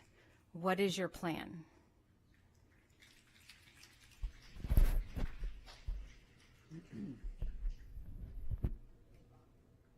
Thank you. Thank you. Next speaker, please.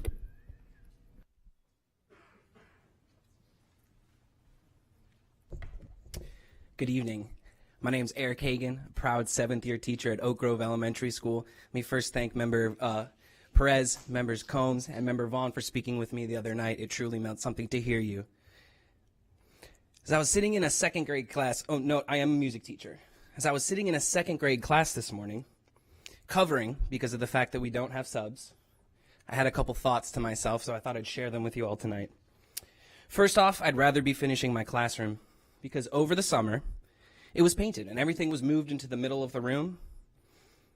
I have a very large classroom, very large if you've been out to my school and seen it. Our understaffed janitors were behind, and I was in charge of moving all of that stuff back all on my own. It took up a lot of time. I lost a lot of pre-planning. If it wasn't for my awesome co-teacher, we'd be in a much different place. Second, I would have rather been preparing my class seating charts and working with our new SIS Synergy, which has been rolled out and is very complex. I did not receive my rosters until yesterday because our front office staff is exhausted and overwhelmed and grossly underpaid. Third, I'd rather be getting to know my brand new co-teacher. Because of the constantly fluctuating specials allocations, I am on my 5th co-teacher in 2 years. The list goes on. I'm sure many of my thoughts are shared by the district staff that are now required to teach in the classrooms, some of them very far removed from the classroom. How do you expect teachers to stay and potential teachers to join if we have to fight year after year for something that's already been agreed upon? Some of you may notice my shirt tonight. I'm wearing it today because we are still here 5 years later after the incidents of 2017 and 2018 where we lined the streets and had to fight again. We are in the exact same place. Things have not gotten better. All it takes is your approval of our 2 steps and giving teachers what they deserve. Excuse me, they don't deserve this. They have already earned it. Our new executive director said something that really stuck with me at after the last bargaining meeting. I wanted to share what he said. He said, they're trying to pay yesterday's bills with tomorrow's tax dollars. While I and many other teachers are pushing for this referendum to pass, you cannot use that as a plan to fairly compensate educators. Please come back to the table in good faith and give us the money we have earned. Thank you. Next speaker, please.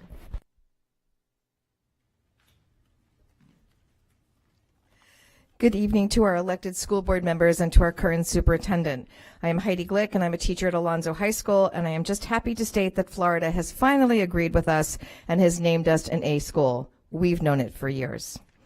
I'm here today to talk to you about several things: the millage, the unsettled contract, unhappy teachers, and other employees. As I stated at a recent meeting about the millage, it is imperative that everyone within listening votes yes. Educators did not leave when there were school shootings, and educators did not leave with COVID. We also didn't leave when we had to simultaneously teach or teach online or teach from home, but we're leaving now. And we're leaving, not just us, but teachers, support personnel, nurses, everyone at every level of education. We are leaving because we're overworked. We're being underpaid. We have not received credit on the salary scale for the past 2 years. And with class sizes of well over 200 for some people, level 1 and level 2 readers in classes with over 200 students, and not T-payroll, just their regular 6 classes, the district is getting ready to pay, I believe, $3,000 per student for out of class size limitations. The rooms we have no safety corners because they are filled with desks.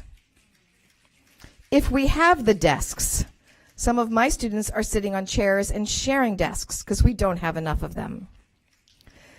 We have not been able to hire all of those that we need because when teachers come from other districts, they're told, oh, no, you don't have 10 years of service. You only have 8. Because you see, we haven't given our teachers any credit for the last 2 years. There is something else we need to talk about. There's a natural attrition every year. Teachers retire, teachers move, things happen. But in the last 2 years, people have been leaving Hillsborough County in droves because we have not been paid, because we are not being given what we have been agreed to. I do want to thank the superintendent for publicly stating that he will not accept any of the money from millage. I think everyone who makes over $150,000 in this district should say that, so more money could go to our bus drivers, our cafeteria workers, and our secretaries. With all due respect, you guys, I don't know what you know. I don't know if you know that the last time the district came to a meeting, they brought nothing. They brought nothing. If and when, and hopefully the millage is passed, it will help, but you can't rely on that. Please stop blaming the hardworking teachers, educators, bus drivers, principals, and everyone in between. We need them here to make our students successful. You've got to instruct your bargaining committee your negotiating committee to actually negotiate. Thank you. Thank you. Next speaker, please.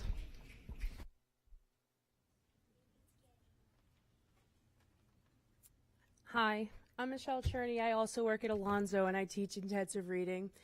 I want to thank you for hearing me out today. This is really the first year where I've decided to stand up and speak out. I'm not usually outspoken about my classes, about my school, about my job. I show up, I do the job, I go home, I call it a day. I help a lot of students. I can not only to learn to read, because I teach intensive reading in high school, which really breaks my heart, but I also teach them how to be a human, how to be productive, how to go out in the world and be an adult. However, this year is different. I want to share some numbers with you, and sorry if I get a little emotional here. This is just not my thing. I don't speak out. I have a total of 224 students in my intensive reading classes. Okay? That means in a given week, on a given day, I have 1 minute, 1.04 seconds, 1 minute, 4 seconds to speak to each student every day. Let me give you some demographics. I have 3 classes of 37, I have 2 of 39, and I have 1 of 34, which actually just went to 36 today. Here is what my 10th grade reading class looks like. There are 37 students. In a high school, 10th grade high school class, I have 1 8th grade reader. I have 4 7th grade readers. I have 3 6th grade readers. I have 13 5th grade readers, all in the same 10th grade class. I have 4 4th grade readers. I have 1 3rd grade reader. I have 1 1st grade reader. This is all in my 10th grade class. I have 1 minute, 1.5 minutes a day to get them to 10th grade level. It's not going to happen. Breaks my heart. I also have 10 unknowns because they don't have test scores. They don't have any data anywhere. 9 of my students don't speak English very well. So really, they're 1st, 2nd, 3rd grade readers because they don't speak the language. I have 11 students who are either IEP or 504s. Where's the time for that? It isn't there. More than half of my students have below a 2.0 GPA. That's a whole nother set of problems that come with them other than their deficiencies. Please tell me how you would solve that problem in my class. I don't know. I'm a little overwhelmed. I'm getting a little emotional here because, like I said, this isn't my thing. But I have 1.5 minutes per day per kid. That is not going to work if I have to get a 1st grader to a 10th grade level. You tell me how to fix that because y'all aren't doing it.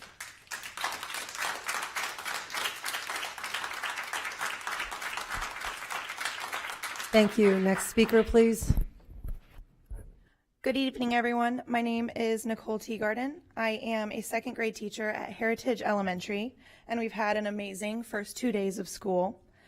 Heritage was recently just increased from a C to an A, and while I do believe there are better examples of school success than standardized testing results, we are very proud to have made so much growth in these past 2 very difficult years. I would like to introduce myself so you understand the commitment that I have made to this district. My parents met working in this district 35 years ago. They got married, had 2 kids, and encouraged us to do well within these schools. We went to USF, where we both learned to teach in these schools. Now we partner teach at Heritage. My husband is an SRO. My kids and my sister's kids will eventually also attend Hillsborough County Public Schools. We have dedicated literally our entire lives to this district. As my friend Heidi Glick has said, teachers didn't leave when school shootings became a daily occurrence or when COVID locked us down and we had to beg and plead for COVID days in case we got sick.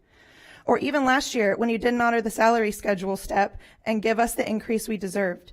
But faculty and staff cannot continue to work here indefinitely when you disrespect us in the form of low pay and putting more responsibility on our plates while also raising expectations constantly. I want to be very clear with all of you. From someone who has been a stakeholder in this school district for literally my entire life, if there is no meaningful plan to recruit and retain teachers in this district by increasing wages and improving working conditions, you will lose more of us. That plan needs to improve and it needs to include improving working conditions and increasing wages for everyone.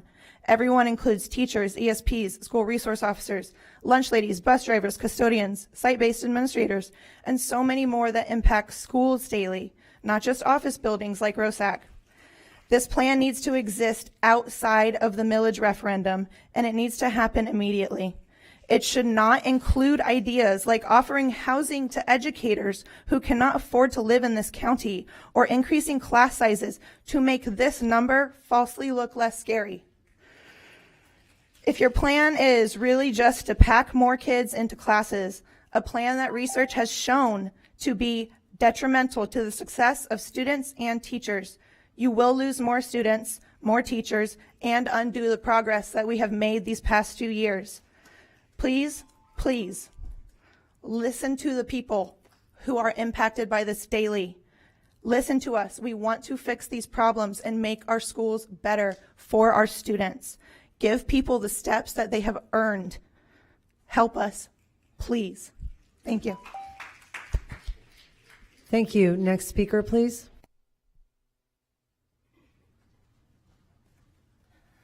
Hello, good evening. My name is Rebecca Bohr, and I am a teacher here in Hillsborough County. I work at Riverview High School. I teach intensive reading.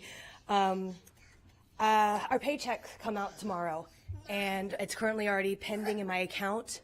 I'm a 7th-year teacher, and my paycheck is $827.79. $827. Of that, I need to pay $235 a week to daycare for my daughter. Please stay over here, please. Sorry. It's $235 a week for daycare. That's the going rate for 3-year-olds in the area. And I have to pay that every week. So if I calculate that out and I take my $827 and I take $235 away for this week and I take another $235 away from next week, that leaves me $357 for 2 weeks to survive. And somehow I'm also supposed to pay my mortgage and pay for my cell phone and pay for, I don't know, food. I think she'd like to eat, you know? And I'm tired. I'm a 7th-year teacher, and I'm getting $800. My husband works for the county as a park ranger, and he's worked there for less than 6 months, but he just got a cost of living bonus of $500, which is great. I'm so glad that he got that money. But where's ours? Where's my money for 7 years of working for this district? I love my job. I was here a couple weeks ago and I told you guys this then. I love my job. I love teaching. It is absolutely the thing that I am supposed to be doing. But I also need to provide for my family. I need to be able to take care of my daughter. And if I can't afford daycare, then I can't work. It's really that simple. So thank you for listening. Thank you. Next speaker, please.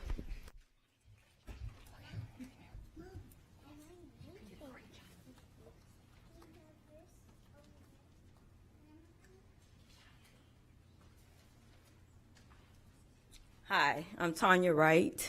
I speak on behalf of the nursing staff of Hillsborough County. I, too, make under $1,000 every 2 weeks, and I, too, have pretty much the same rundown of what she said about her bills. Where is the money? Like, I'm staying in Hillsborough County because I love nursing and I love working with the children. But I know that I can leave out of Hillsborough County tomorrow and make a lot more money. So I need my money. I need the money that I've already worked for. I'm not asking for you to, I'm not talking about any raises or increases or steps. I'm talking about what the money that I've already worked for. The past, when COVID was here, before that, I'm 8+ years in, and I intend to finish and retire from the district. I love working in the district.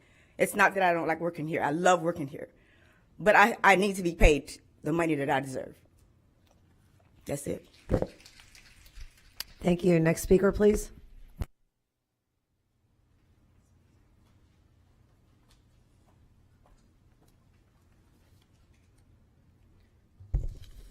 Hi, I'm Missy Carl, and I wanted to start by celebrating with you. Hillsborough County Public Schools opened up on Wednesday since students returned to school. Unfortunately, not everyone returned to a permanent teacher. As you are aware, there's a teacher shortage and hundreds of instructional openings in our county. This is alarming.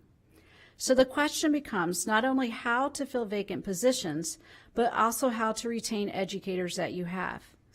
Which brings me to 2 areas of concern: equitable teacher compensation and health insurance costs. HCTA began salary negotiations on June 6 with a plan to provide teachers and ESPs with equitable compensation, but we still don't have an agreement. Other states and districts are doing everything they can to both hire and retain appropriate number of qualified staff, yet here we are at impasse in salary negotiations. Going hand in hand with negotiations is the need to address the cost of health insurance premiums. This past school year, I paid over $11,000 to provide health insurance for a family of 4. Over 10 years, I will pay over $110,000 just for health insurance, not dental. Now, if I were to cross the line and teach in Pinellas County, I would only pay $2,940 a year, which would save me over $8,000. So if I taught in Pinellas, and I live near Pinellas, the cost over 10 years would only be $29,400. 10 years in Hillsborough County will cost me over $110,000 to provide health insurance. And again, if I were to switch to Pinellas, I would save in 10 years over $80,000 just in health insurance costs. That's a lot of money. So it's in everybody's best interest to find ways to pay teachers properly and to provide affordable health insurance. I like teaching here. I really do. But I'm looking at numbers. And if I can save that much money just by driving an extra 3 or 4 miles, it might be worth it. Thank you for your time. Thank you, and thank you to all the teachers, faculty, and staff who've come today. We will now move on to board comments. Thank you very much, all of you, for attending today, and for those of you who spoke as well. Thank you.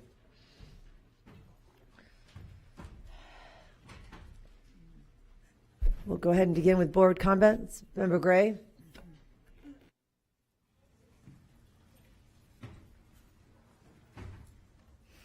Thank you, Madam Chair. I wrote a Facebook comment to parents about teachers on Tuesday evening.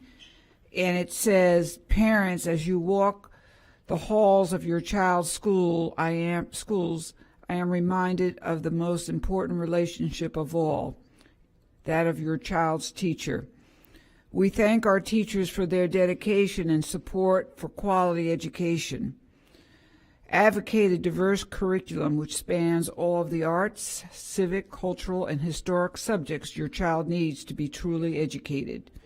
As much as possible, parents instill the love of learning. And that goes with much of my sentiment for our teachers, our most important person in a child's life many, many, many times. So, at any rate, back to school backpacks, and I believe other board members will share the gratuity, the graciousness of our partnership from Tampa Bay Parenting Magazine and Thaddeus Bullard. We spent, on the Thaddeus Bullard, over 30,000 families were served with backpacks. Tampa Bay Parenting Magazine also supported with over probably about 15,000 backpacks. Just saying that our partners, those two among many, many others, we are extremely grateful, and our parents and families in high needs and some who perhaps are not appreciate what has been going on in terms of the beginning of the school year. Also, I want to thank Monica Vera Tirado with the organization of Hispanic volunteers to help register our parents, their children, in the higher populations where Hispanic students come, and the parents do need the assistance. And I want to thank Superintendent Davis is not here, but also him as well. And good afternoon, Mike McCauley. I see you're sitting there. So the next part of the let's just say appreciation goes to Shaney Hall. Food security. It's all about community eligibility provision. Our children, 1 in 5 kids, students that is at risk of hunger in Hillsborough County. And through all our students, we do receive they do receive free meals due to federal waivers during the COVID-19, as many of you remember. But also the school board approved enrolling all eligible schools in the community eligible provision. All this is to say that food security in 174 schools serving more than 127,000 students have been given, and that's very, very critical.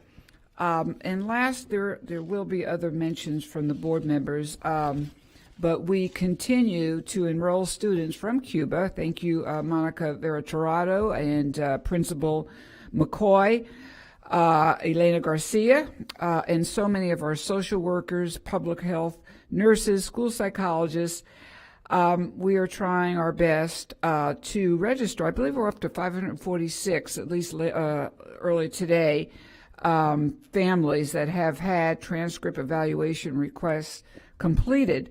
So looking at maybe perhaps 20,000 families.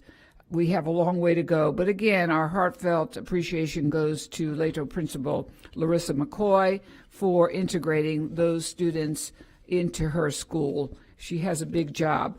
So that is all my comments for today. I think we all had a lot of comments from our teachers, and I know that we take every one of them very seriously. Thank you, Madam Chair.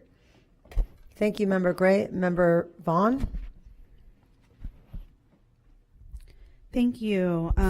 First of all, I'd like to thank all of our teachers and staff who came out to speak tonight. I just want to say that I know that honoring any commitments to our teachers and staff and also making sure that all of our employees have a livable wage should be the #1 priority of this district. Aside from that, I want to talk about some things that we've been doing for back to school. Pablo, can you please start the slideshow? So last week I was very grateful for CABA, which is our community associates, Carewood Association of Business. Sorry, I'm flustered from listening to so many staff employees comment. Anyway, they always host a back to school event for District 3 new teachers. They always host it at Gaither, so I want to say thank you to Gaither for hosting the event. Thank you, Member Combs, for coming, Van for helping plan this every single year. We gave away, first of all, CABA, Carewood Area Business Association, gave away so many backpacks and back to school things, backpacks filled with things for our new teachers and staff. It was a great event. Casper'd show up and they give away food as well as what was the name of it? Maple Street Biscuit Company. They were a new provider, so I want to thank them so much and thank everybody for helping do that event to really welcome back our new teachers. It was fantastic. Also, the next thing we do is Member Perez and Member Washington and I, along with Kristen Davis, thank you very much, have been getting an early start to meet with our legislators to talk about priorities that we want to identify to support public education coming up. And we've been very lucky to meet with both Representative Fentress Driscoll as well as Senator Darrell Rousson, who have both been amazing champions for public education. And I just want to take the opportunity to thank them and Kristen for setting those up. It's been really great to have conversations early to identify things that we can work together on. Next, I want to thank Tracy Brown and her department and everybody who helped us give out some free school supplies. We each board member got I think 70 or so packets of free supplies, and the packets were fantastic. They were everything that a new student would need: paper, pads, pens, markers, and I was able to get out to 7 of my schools. I had my little helper right there, and deliver those back to school supplies, and the administration and the schools were so happy to have those. So thank you so much. I know those came in and they were very appreciated. So thank you so much for that, and just getting out and seeing how the schools were setting up and speaking with administrators before school opened was a great opportunity. So again, I really appreciate that. And then first day of school visits, yesterday it started. It was a hectic day dropping off my own son, but then I got out to 6 of my schools, and I really want to thank everybody who helped make that possible. As you can see, we went to, goodness gracious, Tampa Palms, Heritage. There's Miss Teagarden who spoke, and she is right. Her sister is her teacher partner. Her mom was in the district for a very long time, as well as her father. We also went to Maniscalco. Oh my goodness. What else did we go to? We also went to SRIG, which we got to see their Montessori program in action, and it was really great to walk in and see the kids. Am I running out of time? See the kids engaged right from the start. They weren't just sitting around learning procedures. Not that there's anything wrong with that. Procedures are very important, but it was great to see them immediately working with manipulatives. So that was fantastic. And I really want to thank everybody who helped make that possible. I know that it's been an extremely stressful year for our teachers and our staff and our employees preparing for the new school year. And everywhere I've went, you know, as much as everybody smiled and been very kind and extremely positive and so hardworking, you can feel the anxiety as we talk about with these vacancies and the uncertainty for the future. But even aside from all that, with all the anxiety and the frustration, the challenges, everyone I came in contact with was just so amazing, worked so hard, so positive, and I just really appreciate everybody. So that was my last week, and that's all I have to say. Thank you very much. Thank you, Member Vaughn. Member Perez? So I won't steal Shake's thunder because he's going to talk about his church and his sneaker giveaway. So, but, you know, first I want to ask the superintendent, you know, as a social worker, one of the things that I look at is the disparity, especially with the issue of food for our kids. I've been receiving a lot of phone calls regarding the issue of lunch. You know, a lot of parents, we're having major financial issue, and you know, right now just nationally, and the parents were calling me and asking me about the free lunch. They noticed that was the first thing parents noticed, is that you know, a lot of the schools are not providing the free lunch for everyone this year. Can you talk a little bit about that, please? Yes, ma'am. During COVID, the last 2.5 years, the federal government allowed our school districts to provide free breakfast and free lunch. That ended at the end of last school year, so transitioned to this school year, and we made certain that we communicated that as well to be able to inform our parents. And the realities is that you know, we still have eligibility for students who qualify for free and reduced lunch. That's still an option. But we also are identified us as a CEP school district related to where 80% of our students will receive free and free lunch, whether it's breakfast and lunch every single day, regardless of their socially economic status. We do, if students may not have funding, there is an option every single day, may not be the menu option, to be able to provide our students, so they do have something related from a nutrition standpoint. Thank you so much for that. Yes, ma'am. And you know, it's the first week of school, and I just wanted to welcome our amazing students and our teachers, you know, to these schools. You know, I heard every single concern our teachers had, but let me say this: when I go to the schools, our teachers have smiles on their faces. You know, they're engaged with our students, and you would not know what goes on behind, you know, closed doors or when they go home, because, you know, they're totally focused and there with our kids. You know, last week I was able to join Feeding Tampa Bay with a board member Washington, and also the back to school bash that they had at Riverview. And then I also visited Rampello. But I want to say something to my board members. On Sunday, I encountered a 10-year-old young man in our district who was selling some goods in order to get you know, be able to purchase school supplies. I'm going to say this, you know, we have to be very intentional with our students and understand where they're really coming from. You know, our students are in much need. Our families are in much need. I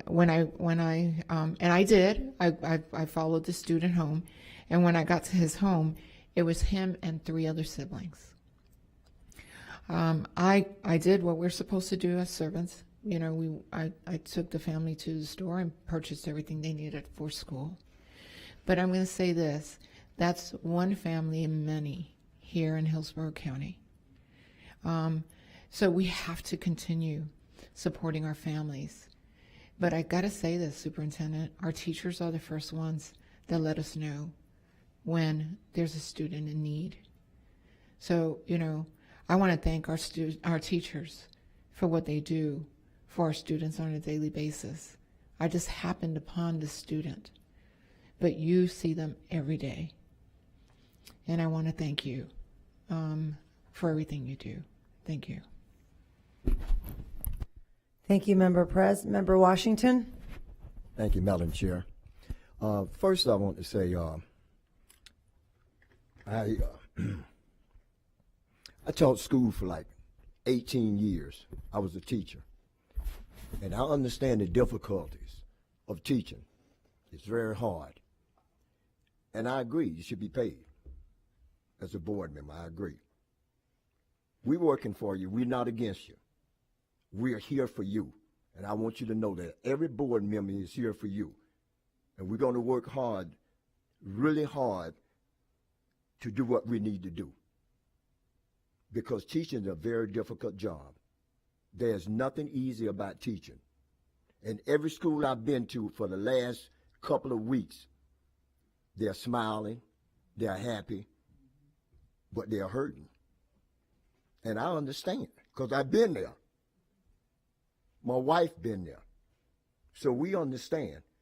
We're going to stand by you. We're going to work as hard as we can.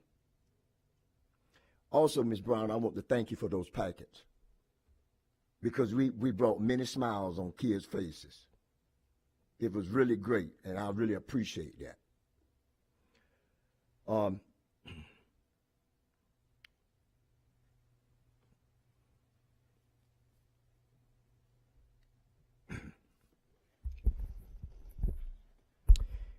We had a great back to school bash with Thaddeus Bullock at the stadium. Nadia, remember Nadia, remember Lynn. You didn't come that time, but you came so many places with me. And Dr. Hahn, we had a great time. We had a great time because we enjoyed giving out something to students and their parents. It was quite enjoyable. It really was. Kind of emotional today. I don't know. Something is not right. I'm out of the tune today. I guess I'm just out of it today a little bit, you guys. Progress Village. I had the opportunity to go to Progress Village, to the Purple Star School. Great time. We had the opportunity to stop by to welcome the teachers and join State Representative Andrew Learn to share his the program so important, the military program there. The Florida Purple Star School of Distinction. Recognize schools that have made a significant commitment to supporting military families. It was great. They are in the running for to be a winner, and they will. I hope they will. The deadline was April the 10th. It will be September the 30th. You could put out your applications. Schools that want to be involved with military families, that have helped military families during that time. Gary Adult, I had the opportunity to go to Gary Adult School. Gary Adult has some great programs. And they have programs that's truly to help the career, opportunity career. I didn't much know the programs that they had at Gary Adult, and I'm going back there. It's a wonderful program. They had a back to school opening there. It was really nice.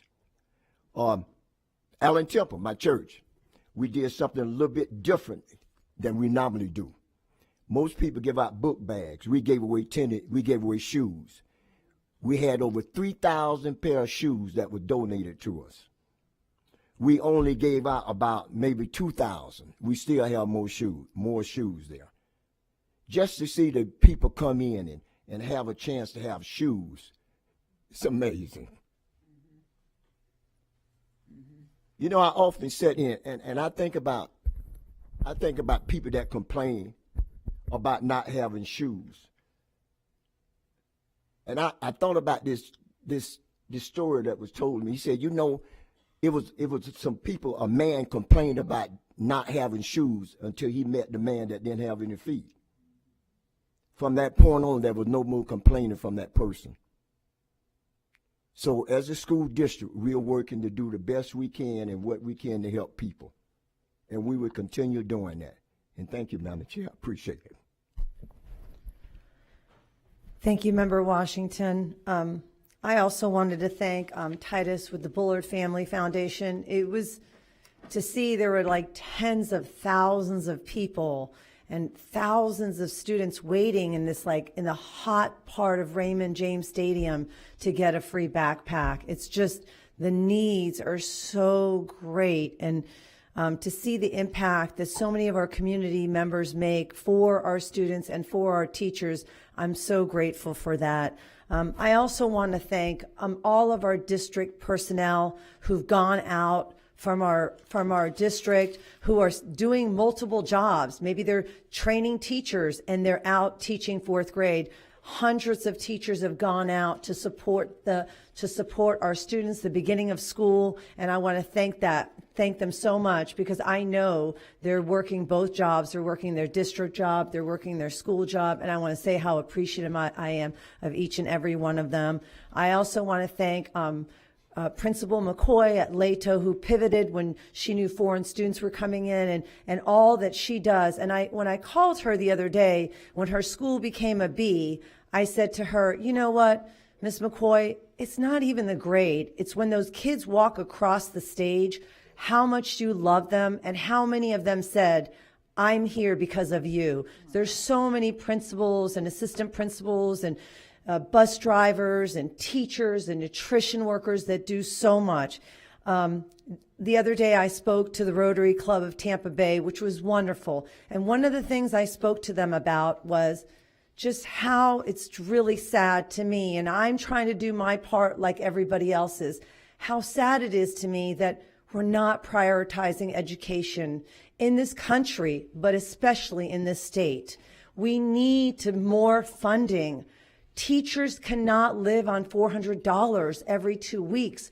We have to prioritize education. And so for me and for all of us, I'm doing what I can at the state and the local level. And I just want everyone to know how hard it is to sit here and to sit in the classroom or drive that bus and do everything that we're doing. And we are going to do everything that we can to continue to support our teachers, because at the end of the day, I say this often, our students are the future. If we don't prioritize, when you think of that reading teacher who has a 10th grader reading at a third grade level, what is that 10th grader going to do in the future?